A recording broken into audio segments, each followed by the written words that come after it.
Little Miss Hug. Have you ever fallen over and hurt yourself? I bet you have.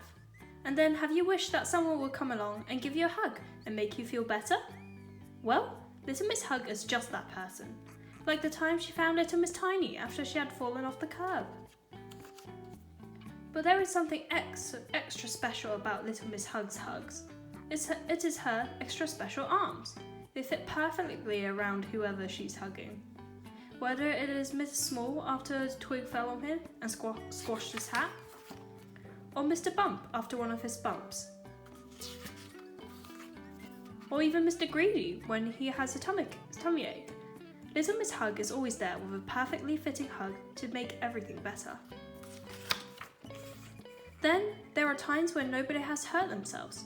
Happy times like birthdays. Everyone wants a birthday hug. And times when she hugs just for the fun of it. Even the likes of Little Miss Bossy needs a hug once in a while. So everyone needs a hug. Also Little Miss Hug thought. The other day when she was out for a walk, she heard someone hidden on the other side of a hedge.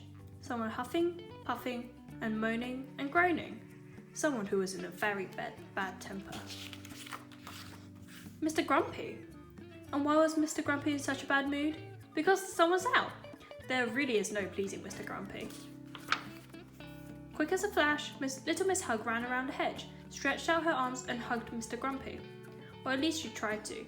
But something happened that had never happened to Little Miss Hug before.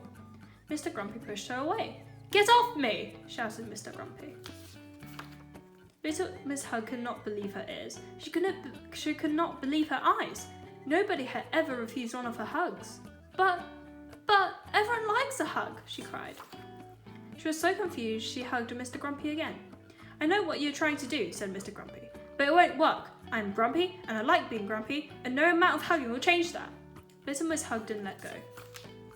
"I said," began Mr. Grumpy, but then he stopped. Something was happening to Mr. Grumpy that had never happened to him before.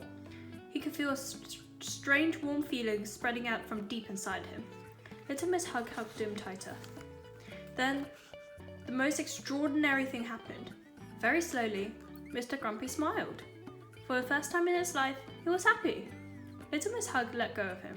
"I must say," said Little Miss Hug, "you have a lovely smile." And can you guess what Mr. Grumpy did next? He blushed. For the first time in his life, he blushed.